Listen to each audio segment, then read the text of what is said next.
Please give an energetic and warm welcome to the one and only Awadh Oja sir.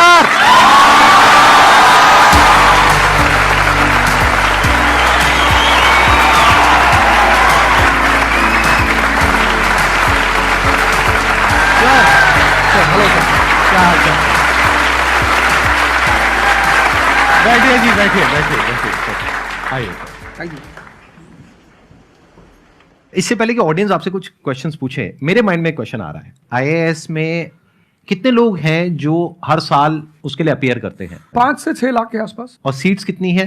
1000 approximately. तो जिनका हो जाता है उनके बारे में तो सब बात करते हैं, जिनका नहीं होता है, जिन्होंने पूरी जान लगाई और जिनका नहीं हुआ, उनका क्या होता है? उनके रिश्तेदार उनकी चिंता करते हैं। वो फिर उनकी चिंता करते हैं।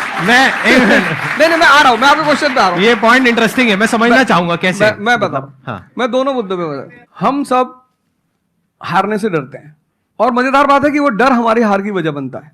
98% केसेस में हारने से क्यों डरते हैं? क्योंकि हम जानते हैं अगर हम हारेंगे तो जो पीछे 3 लोग बैठे हैं ना, रिश्तेदार, रिलेटिव्स और फ्रेंड, वो जीने नहीं देंगे।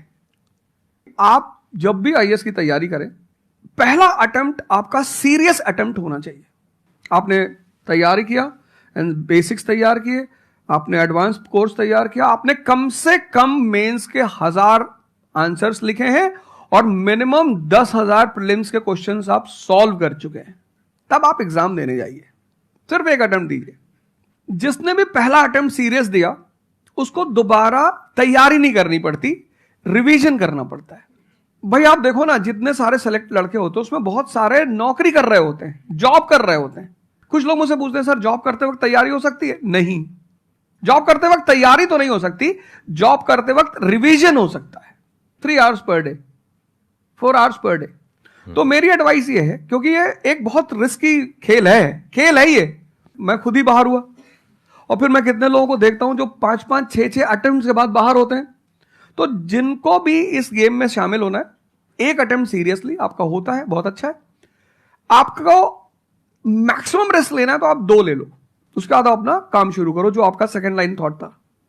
कोई लॉयर बनना चाहता है, कोई मेडिकल लाइन में जाना चाहता है, कोई मतलब जो भी आप एंटरप्रेन्योर बनना चाहते हैं, आप करो, लेकिन अपने वो रिवीजन वाले 4 आवर बचा के रखो। आपने कितने अटेम्प्ट्स दिए थे सर?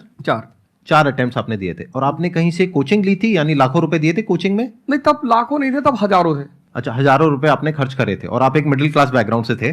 तो टोटल 4 साल में आपका कितना पैसा लग गया होगा? रहना, खाना, पीना, और आपने तो पूरी तैयारी करी होगी, साथ में कुछ और नहीं किया होगा? I think so. कुछ नहीं किया, बिल्कुल। तो कितना आपका 4 साल में अच्छा खासा पैसा? 5-6 लाख रुपए लगे। 5-6 लाख रुपए उस समय लगे। आज के समय पे अगर किसी को कोचिंग लेनी है तो आई थिंक इससे 3-4 गुना, 5 गुना आराम से लगेगा। आराम से लगेगा। तो 15-20 लाख रुपए उस इंसान का लग गया, और वो है एक मिडिल क्लास बैकग्राउंड से। अब वो कहीं ऐसा तो नहीं कि वो ना यहाँ करा ना वहां करा 4-5 साल बाद? हाँ, वही मैंने कहा कि अब आप, जब हमारे समय तो ठीक था, अब आप रिस्क पूरा नहीं ले सकते। You have to be cautious. अब इनको कॉशियस होना पड़ेगा कि ठीक है, जैसे बड़े सारे लड़के क्या करते हैं, वो 1-2 अटेम्प्ट ऐसे ही देते हैं। अब तो इनके पास 6 अटेम्प्ट है। ओबीसी हैं तो और ज्यादा है, SC ST हैं तो और ज्यादा है। और मैं कहूंगा आप किसी भी कैटेगरी से आते हैं, आप 2 अटेम्प्ट से ज्यादा कभी मत मानिए। ये पॉइंट बहुत अच्छा है कि आइडियली आपको अपने माइंड में ये रखना है कि एक ही अटेम्प्ट है मेरे पास में, मैक्सिमम अगर आपकी फैमिली अफोर्ड कर सकती है तो 2 अटेम्प्ट है। उसके बाद में अपने काम पे ध्यान देना है, और इसको एज ए रिवीजन की तरह देखना है, मतलब इसको साथ साथ में चलाना है। ये नहीं कि अपने 5 साल या 6 साल लाइफ के सारे यही निकाल दिए और सारा पैसा घर वालों का लगा दिया, या उन्होंने खेत बेच दिया, या लोन ले लिया। ऐसी बहुत कहानियां मैंने सुनी है सर लोगों की, और बहुत ही दर्द होता है ऐसी कहानियां देख करके। ऐसे लोगों की जो कहानियां हैं वो उसको सुन करके बहुत ही बुरा लगता है अंदर से। चलिए आगे बढ़ते हैं जी। सर,